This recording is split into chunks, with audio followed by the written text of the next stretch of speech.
Hello and welcome to this episode of the Writing Talk podcast, the first one for some time, and it's something that I hope to get going again.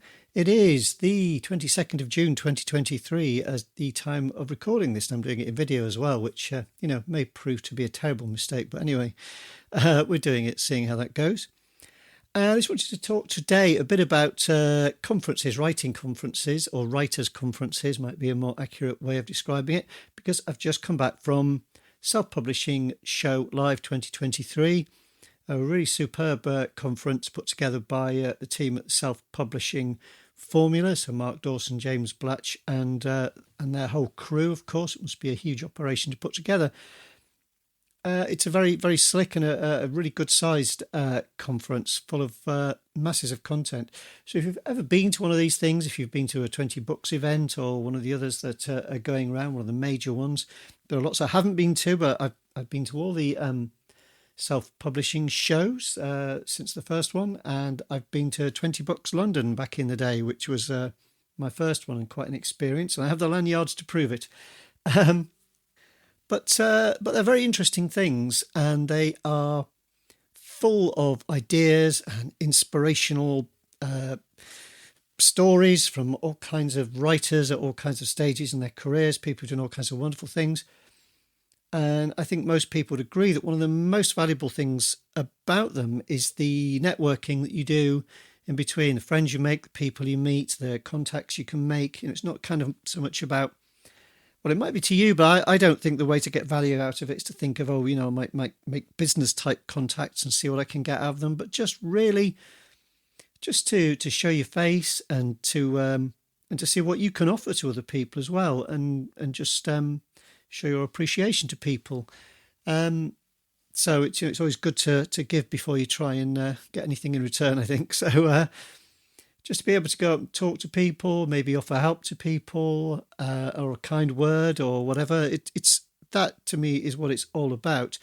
And I thought I'd have a quick recording and get these things going again, because it's great being at these things. It's quite strange coming back afterwards, and people talk about post-conference blues and things. And it is quite an intense time when you're there, because you're always busy, you're always on, you're rushing about. I mean, people do go to one side and take time to decompress, but if you want to be, you could be very busy the whole time, having a chat, having a laugh. It's great just having a laugh with your and a chat with your fellow writers, really, whether they are even talking about writing, or you're not all sitting around looking scholarly and debating the 5-act structure all the time, though that is a wonderful thing to do. Sometimes you're talking about things that happened to you when you were at school, or the price of beer in London, or whatever it is that's giving you a bit of something to talk about. It's all connections, and it's all sort of grist to the mill, because we need that as writers. We spend a lot of time on our own. We spend a lot of time in a very solitary world, doing quite a solitary type job. And we need to remember that we're not on our own, that we are part of a community, albeit a very spread out one around the world.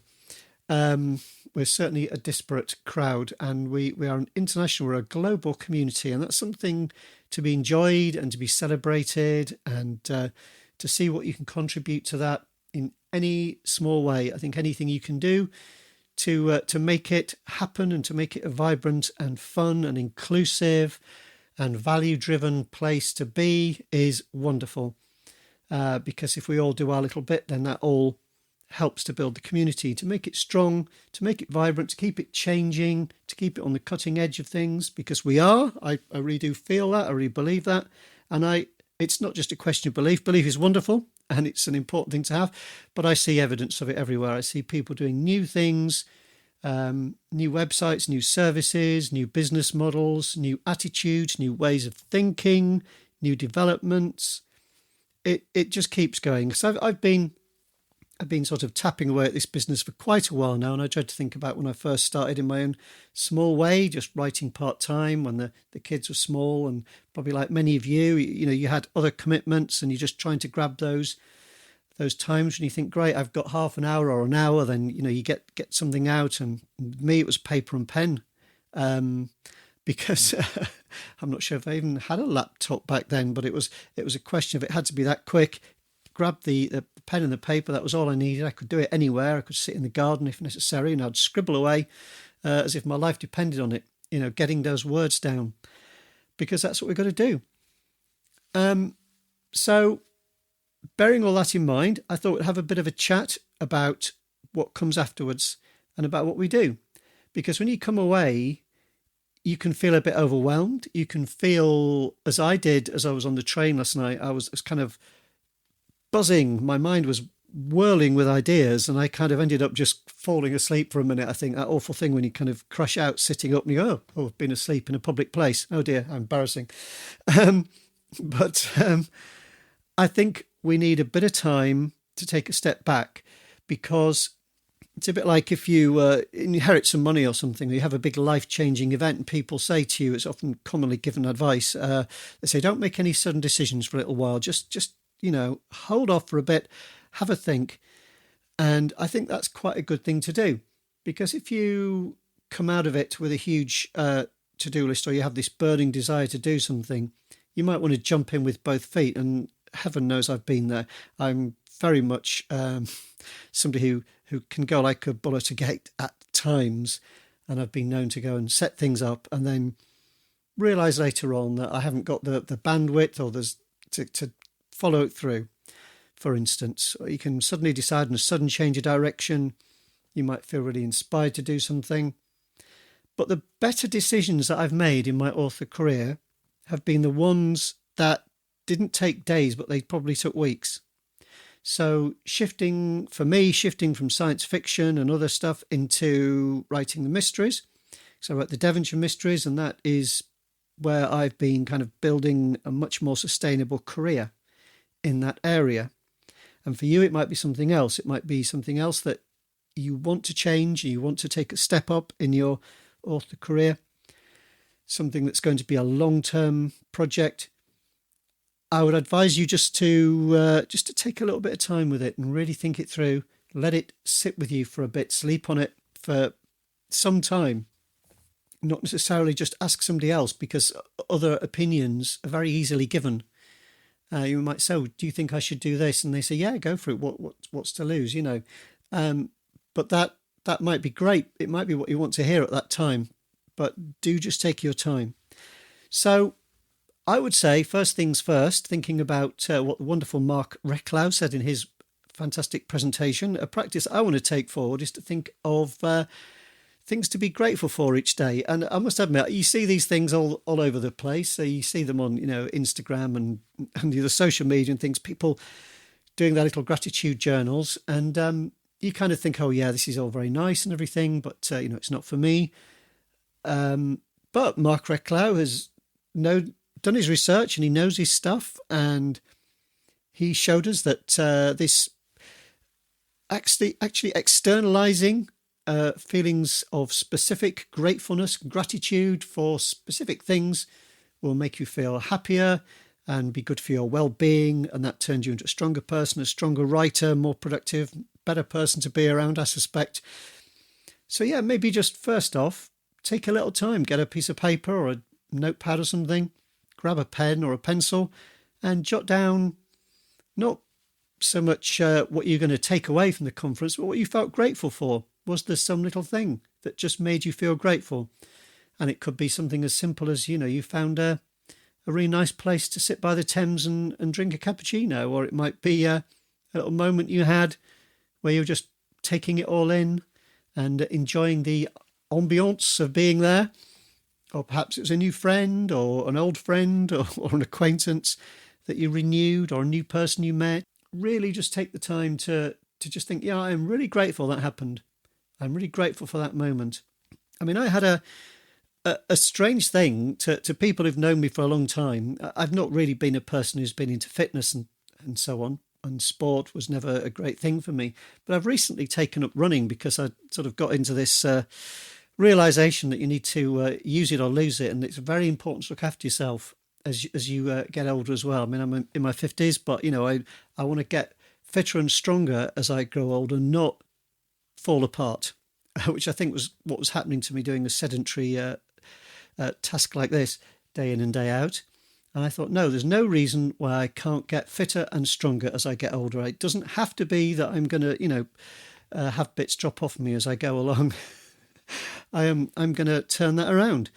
And so I took up running and I really got into it. And it was a slow process. It was very hard for me at first. The first run I did, it was a park run. And my brother-in-law told me I set off like a gazelle. And that lasted a matter of moments, I think, before I turned into the limping around in pain. I mean, I got to the end somehow eventually. I couldn't, after about a week later, I still wasn't probably walking normally. I don't think my muscles were so sore and so stiff. And seeing me come down the stairs must have been quite a fun experience if you want to watch a man limping and saying ouch at each step. But I stuck with it. So that was before the pandemic. And then there was a bit of a gap where it was harder to do things like that. And now I'm into it and I've joined a sort of friendly community running group and I go several times a week and I've run a 10K race, an event, which I didn't do too badly in. And now, I don't get sore and stiff, but I am enjoying it and I want to get better and stronger at that as well. And I got up at 6 o'clock on the morning of the second day of the conference and I went down to the South Bank, the Thames, and went for a run. And I didn't have to, but the sun was up. There was a breeze coming off the Thames. There was hardly anybody else there apart from other runners. And I live in a small place in Devon. I come from Yorkshire, but I live in Devon, which is quite a friendly place. And usually if you're running, you say hello to people you meet running. But I thought that probably wasn't a thing in London because they were all looking very determined and probably would think how strange if I was saying good morning to every. And there were too many of them anyway. But it was still great. It was a moment I'll remember for a long time. It was just me and jogging along the Thames and enjoying the breeze and the sunshine and watching the boats and looking at the London Eye and looking across the Houses of Parliament, just thinking Westminster Palace, I should say, shouldn't I? And I thought, this is great. And it did me the world of good. But there were lots of other things I was grateful for, like catching up with old friends and meeting new people and, just grateful for those moments of having a laugh with friends. So maybe stop and think about that before you start forging forward and thinking, what can I get out of this? What are my takeaways? That's kind of a catchphrase that people use in these kind of things, isn't it? What are the takeaways? Well, I think you didn't go to the store or the shop and buy £2 of carrots, it's not necessarily about what you've got in your hot little hands that you're taking away with you. I think it is an opportunity to think about all the different experiences that you've just had and say, what have I already got? What do I already have? And by focusing on that, what can you already do? What skills do you already have? What knowledge do you already have? Then you can build from that. So it's not so much a taking thing. It's more of a constructive thing. So where are you on the stage of building something? Are you looking at the blueprints, or have you got the foundations down already? Are you putting up the walls? Are you ready to put the roof on? What have you got, and what are the next logical steps for you that you can handle? So I think that would be worth thinking about. So what did you learn that will help you, or that could help you, build the walls or put the roof on? What skills did you pick up? What nuggets of advice or inspiration? Because I think it's good to take things and process them and turn them into your own ideas, rather than saying, okay, this person did that, so I'm going to do that.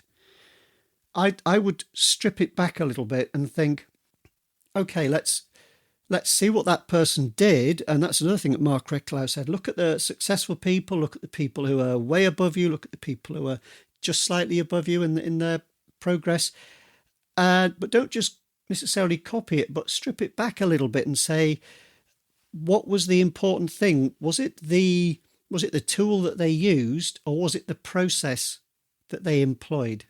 And I would venture to suggest that it is almost always a process. That is the underlying important thing. I'll come back to that a little bit. I do have some little notes I scribbled here with a pen and paper, but I'd say grab a bit of paper, a big sheet of paper if you've got one, and some pens and pencils and things, different colours if you fancy. and have a little brainstorm session, and just, no, there are no silly ideas, just no silly questions. Blast it all down, draw lines and arrows to link them up. You could call it a concept map if you'd like to do that kind of form of thing. You can make lists, just put anything down and then set it to one side for a little bit. Go away, have a cup of tea or a other hot beverage, or, have a walk in the sunshine or something, and come back and have a look at it later when it's had a little bit of time to percolate and your brain has had a bit of time to sift the ideas that you're starting to sort of coalesce in front of you. And do give yourself some downtime to do that, because if you spend too much time thinking about social media or advertising, or you're looking at your phone, or you're looking at a tablet or a laptop all the time, you don't give your brain chance to do its little background processing, because your brain's always busy, whether you're conscious of it or not. It doesn't always tell you what it's doing until later, which is why I think that you're having the shower and you suddenly solve that plot problem you've had for the last couple of days. So your brain's been busy with it, and it just comes to you there because you gave it a bit of time and you give it a bit of quiet space just to just for that thought to pop up like a little mushroom in the night. It's not going to pop up if you keep trampling over the ground all the time. It needs a bit of it needs time. It needs to be warm and just the right conditions to grow. So give your brain a break and take a walk in nature or something. Go to the park, sit in the sunshine, go to a coffee shop, anything. Just to get yourself away from your list for a bit and your scribble down ideas, and come back to them, and then look over them with a fresh eye and think long term, and think about what might be sustainable for you, because I want you to have an author career that isn't measured in months or even years. I want you to have an author career that is measured in decades. I think you deserve it. Go on, go for it. Why not? Why not think this is what I want to have when I'm 80? Why not? Who's going to stop you? Just go for it. I think you can do it. I think you can hold on to that. I think you can march toward it with determined strides, I think. So have a look at the ideas you've jotted down and start to think realistically, is it going to be sustainable in terms of the amount of time, in terms of how it would fit into being a piece of the puzzle in your author career? And also, again, coming back to that sort of idea of mental health and well-being, can you handle it realistically, day in, day out, whatever it is you've set up? So if you really, hate doing videos and you shudder at the thought of it, then don't feel like you've got to rush into doing TikTok or something just because you've seen somebody doing really well with it.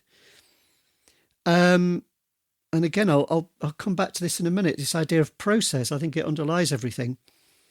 It's about stripping back to the processes, and they're going to be your processes, and they are going to be almost unique to you. I mean, we'll probably have similarities in some ways, but there'll be your process. You need to own those processes yourself.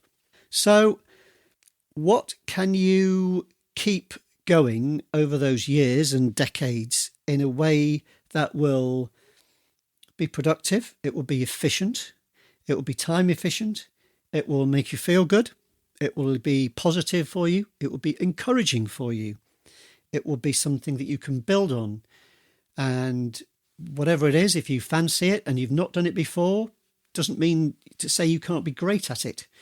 You might think, well, I really, really want to do video. I'm just not sure where to start. Well, I guess you get a camera and you get your phone or something and you just make one and put it out there, and then you do another one and you do another one. And we had a brilliant talk by Craig Martell talking about the perfection paradox and how, you just got to get things as good as you can and then put them out there and then see what happens.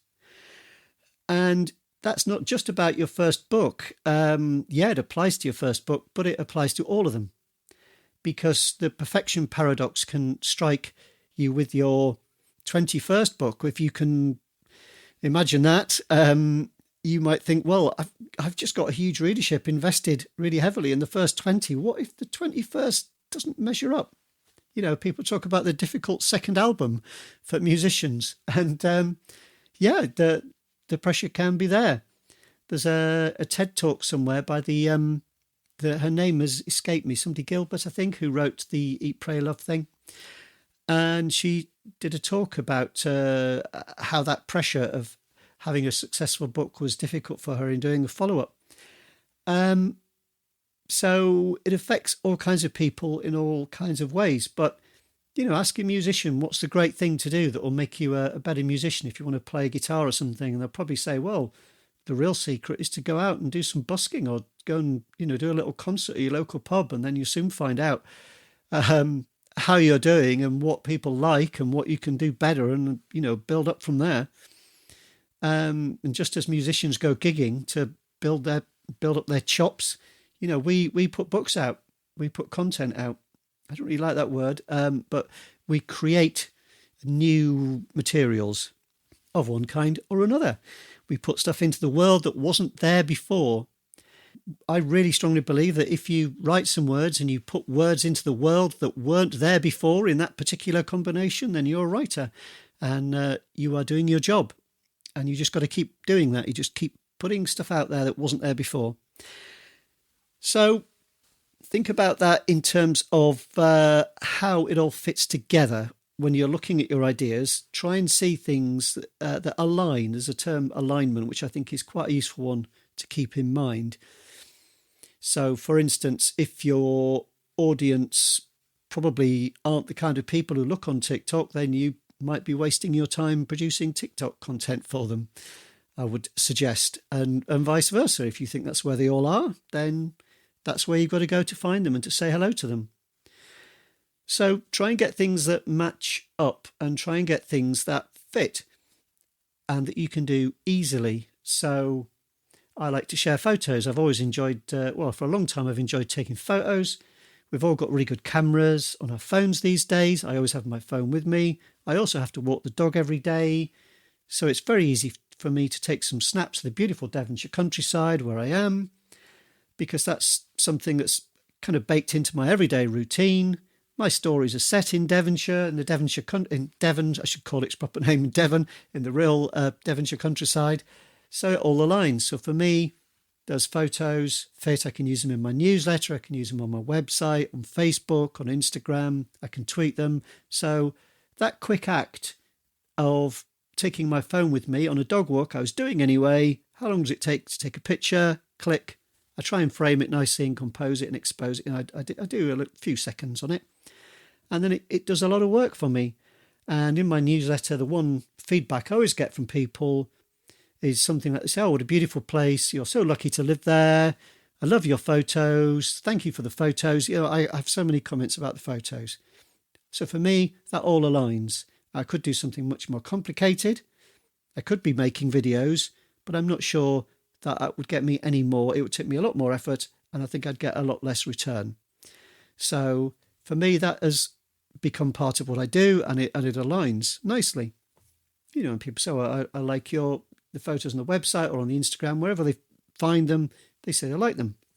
So think about that. Think about how things can align when you're looking at your brainstorm. Are there some things that seem natural bedfellows, to use a slightly old-fashioned expression? Are there things that seem like they would fit together nicely? Because that will make your life a lot easier in terms of sustaining your career and in terms of your well-being as well. So you're not feeling frazzled like you're on a treadmill or you're running around the wheel like a hamster getting nowhere fast. I think we do have to look after ourselves, and we have to give ourselves time to live and be happy, productive human beings, or you will be burnt out. And then how many months of writing progress will you lose? How long will it be before you feel confident enough to push ahead with that next draft, that next novel? If you make yourself feel frazzled so that you just can't put two words together, you're not going to get anywhere. So do think about how you can just keep things manageable. Also, I'd just say, be wary about relying too much on any specific tool or other platform that you don't own. We all know we've got to own our website. We know we've got to own our newsletter. Well, you don't own TikTok, you don't own YouTube, you don't own Facebook, you don't own Instagram, and you don't own Twitter, and so on. So if you invest a lot of time into that, and that is what you are relying on, is that social media giant multi-million-dollar corporation going to change? Because it feels like it at some point during your decades-long career. Yes, it is. It is going to change, just as Facebook changed the way that they show content unless you pay for advertising. It is going to change at some point. That is probably the only certain prediction I can make. I'm not saying it's going to go away, but it may change. It may change something in the way this operates with others.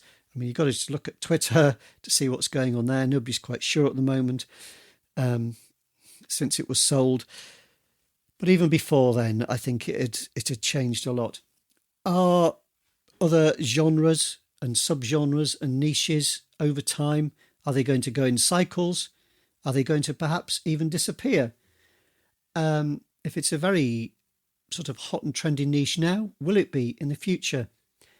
K-Lytics reports are great for that. If you want to look at that, thinking about market trends, I'm sure if you look for K-Lytics, you'll find it. Invest that money. If you're thinking, I'm going to branch out into a new genre, then pay the $39 or whatever for a K-Lytics report and just do your due diligence, do some homework, have a think about it. Where do you fit in there? Also, I'm a great believer, people talking about right to market, and a phrase that's sometimes misunderstood, I feel. It was never really intended when Chris Fox said it to be a kind of saying you must fit into this market. He was more talking about the intersection between what's going well at the moment and what you enjoy. I like the phrase, I kind of made up kind of phrase like writing to mojo. I mean, what gets you out of bed in the morning? What really makes the words fly?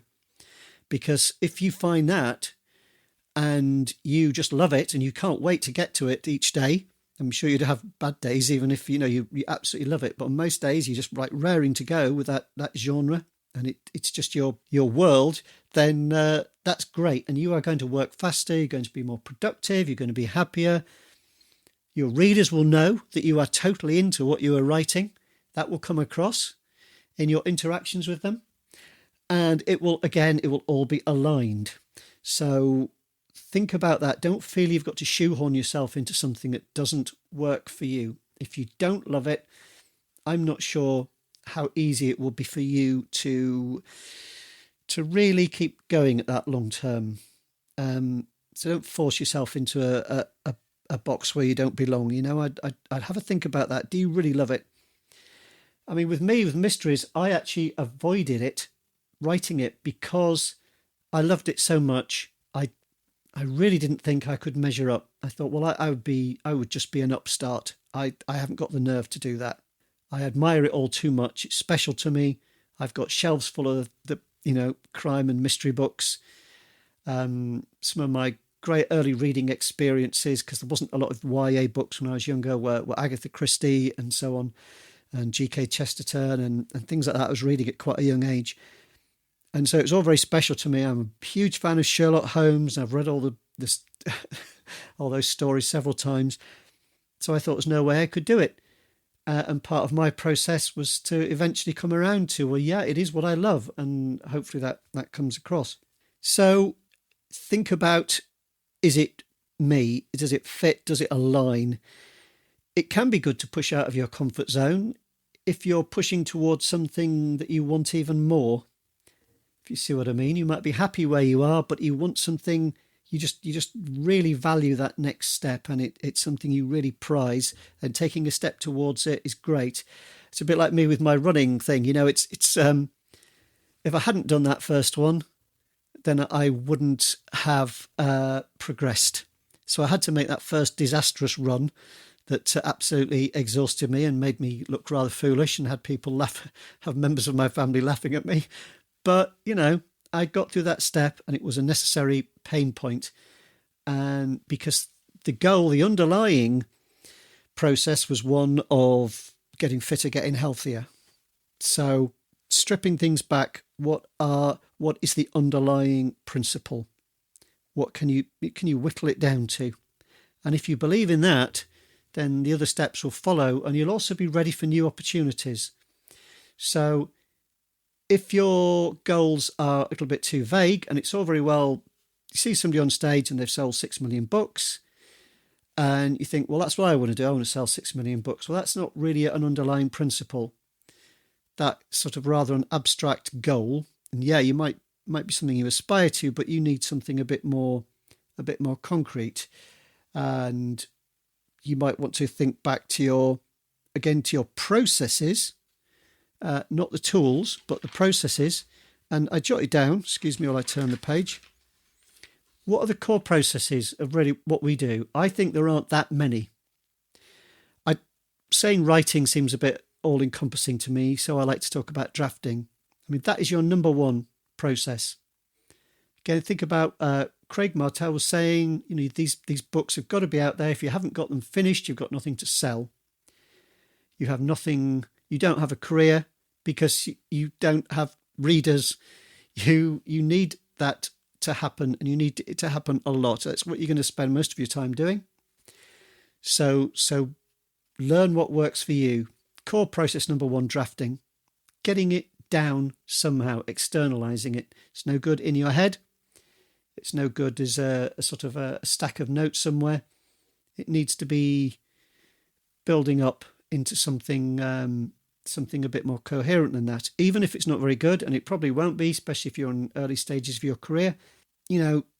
Drafting, getting it out of your head and into the form of a story or a novel or a non-fiction piece, whatever it is that you're writing. I tend to think about fiction mainly, but of course non-fiction, same kind of process really. You have to start drafting.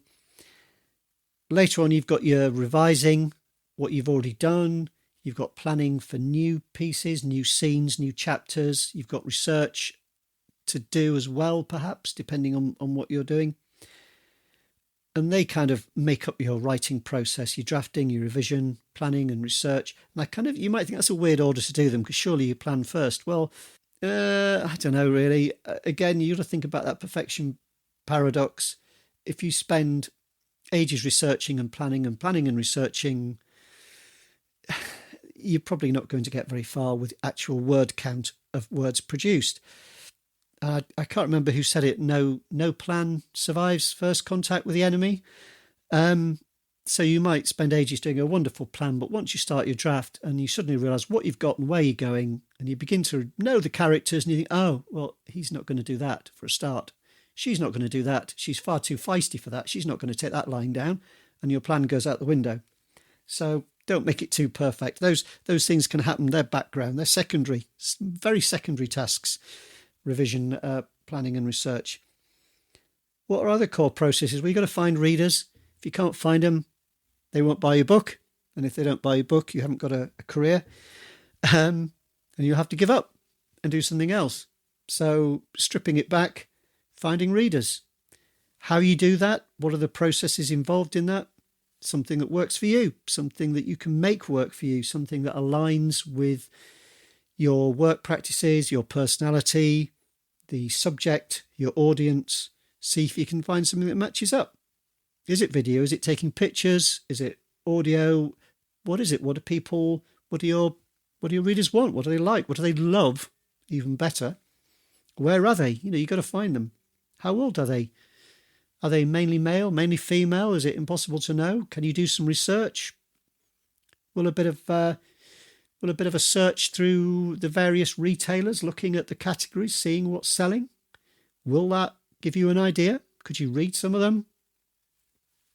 Could you be reading through a novel you love and just take the time to stop and think, well, that really works. I love that. What did they do there? What did they do that just made me turn the page? What did they do to make me fall in love with that character, or to have me rooting for that character, or to hate that character? What's making the hairs on the back of your neck stand up when you turn that page and just think, wow, this is amazing. Just, you want to just keep going, but just stop, go back, read the last few paragraphs and think, oh, I kind of see how they turn that round. I really like that. Or, it's not so much about the turns of phrase people use, but just it's often like structural. It comes down to structure. The way that the events were sequenced and the way the character development was sequenced, that kind of fits together beautifully. And so it's logical and it follows, and you're along for the journey at that point because it all makes sense and it's just going straight in. You're not even aware of turning the pages or swiping your e-reader or whatever. But stop and have a think in your reading and see how it all works. And think about what other readers are liking. If you like it, why do they like it? What is it that they are looking at in the reviews of another book? What do people say? Do they say, wow, I love the characters? Or do they say, this plot is amazing, the twists just blew me away? What is it that they are liking in the reviews? So you've got your actual drafting and your other subsidiary writing tasks. You've got finding readers and you've got engaging readers once you've got some. So that's the ticking it down to the bare bones. There really isn't much else. How can you engage with your readers once you've got them? Where are they? Are they on Facebook? Are they on some other platform? Are they willing to sign up to your newsletter? If you've got them there, then treat them wonderfully. Give them stuff. Don't try to sell them stuff. Engage. Be positive. Be upbeat. Be uplifting. It is essentially sales copy of a kind because it is representing you. It is showing you hopefully at your best. It's kind of like an ongoing job interview that keeps going in that respect, that you want to come across. You want to shine in a positive way.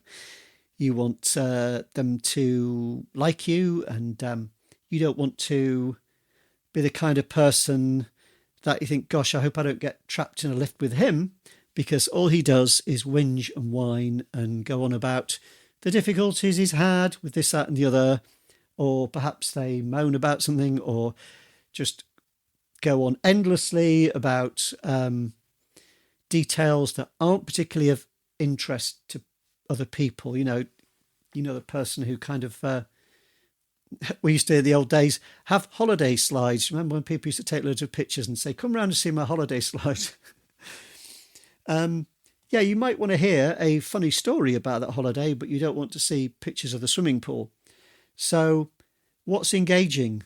What will spark interest? What little thing is kind of funny? What makes you seem human? What makes you seem real? At the conference, something I can turn it round into being a grateful thing, but I bought a new jacket because I like to sort of look smart at these things, and really I should have just gone in shorts and a t-shirt like all the comfortable looking people, but it was a lightweight jacket. It was linen and stuff. So a really nice jacket.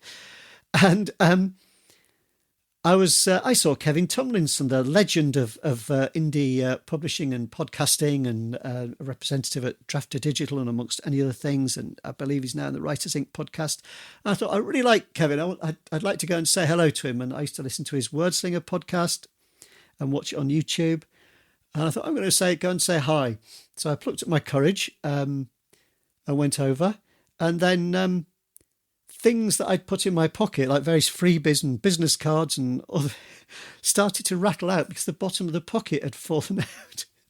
And they started to fall onto the floor. And I was scrabbling about on the floor for like biros and business cards and things. And I was just like, after that, I didn't really have a very productive conversation. Kevin was very nice about it. He didn't make me feel silly or anything, but I probably would have had a nice chat with him. But I kind of thought, oh, okay, I've got my stuff and right, nice to meet you. And I'll go off now. And I went to go and grab a coffee in Pret a Manger. I was busy stuffing everything into the other pocket, the pocket that I believed at that point was going to work. And whilst I was at the counter paying for my drink, the other pocket gave way, and all the things that I'd stuffed into the first pocket and the second pocket were now on the floor of Pret a Manger while I was trying to pay for my coffee. And so I hurriedly gathered my stuff, grabbed my coffee, and walked out without picking up the bottle of water that I just paid for. So I went back later and told them, and they said, oh, yes, we saw that. It's okay, fine, take a bottle of water. But I just thought that was not really me showing myself at my best, but in a way, I'm grateful for that funny story. Maybe you're laughing at that. Maybe you find that engaging. maybe I've got you thinking, oh God, yeah, similar things happen to me. We've all been there, I suppose. We've all sort of met somebody we wanted to talk to or make a good impression on, and promptly, had spinach in our teeth or spilled our drink down our front or something silly. We all have these things. So don't be afraid to put these things out there. People say, well, what do I put in my newsletter? Well, what's a human little thing? What's a touch that makes you seem like a human being? Have you just been for a trip out and somewhere and something interesting happened? And did it make you think? If it made you think about something, maybe it'll make me think about something. If it made you laugh, maybe it'll make me laugh too. If it was sad or touching in some ways, maybe I'll feel that as well. Maybe my mirror neurons will fire up. We empathise with each other in quite an instinctive way. It's part of our evolutionary psychology that we do this. And it's being human, and it's about sharing the little things. Not every single thing that you've done, because that would be boring, but I'm afraid, probably. But any little snippets, any little things that have happened that made you think, made you think, made you feel, made you laugh, made you cry. Those are the kind of things that we like to hear about. They're the kind of things that we can empathise with. And sharing some little thing like that will make me remember you. And then sometime later, when I discover that you've finished a book, I think, oh yeah, I really like that person. I'll at least give it a go. I'll give it a shot. I mean, it may not be for me, but I'll have a look. I'll go along to their page, and maybe I'll read the preview, and I'll take all that into account. So I don't think do these things in a mercenary way, but do them in a genuine way. Do them in as genuine way as you possibly can. I mean, I don't know if this is coming across. I hope it is, but I want to encourage people. I do care about the writing community. I care about that deeply. Books have always been incredibly special to me. Probably everybody I'm speaking to now was that kid who was late for dinner because they wouldn't stop reading, or they were getting told off for reading under the covers or whatever, because that was kind of that's the thing that we relished and the thing we really enjoyed every day. And we're still doing it now many years later. We're probably reading every day and looking for new books, and we probably have shelves full of second-hand books, and we go out and buy new books, and we love getting books for presents and so on. It never gets old. We never get tired of it. And all that wonderful bookish stuff. I care about it deeply. I think you probably care about it deeply.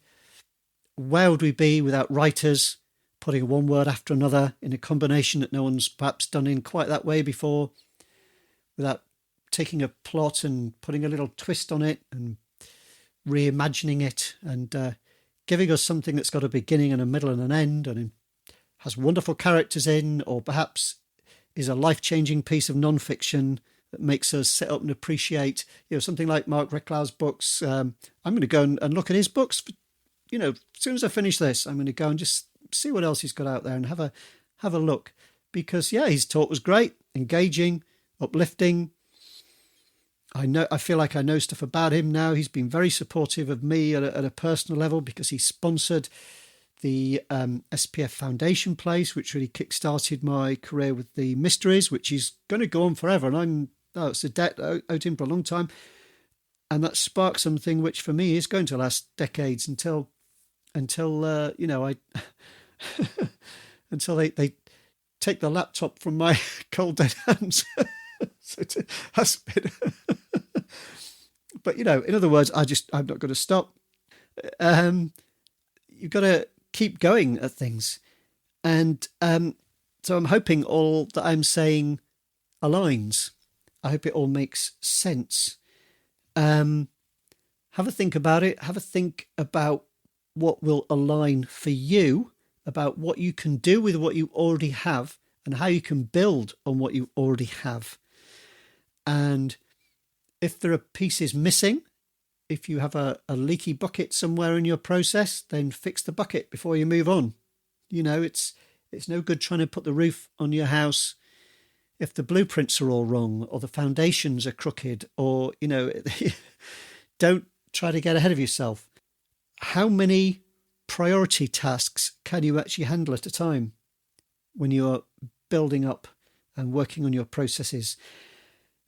I think one is really the best way to look at this, because otherwise, is it really a priority? If there are two of them, are they both priorities?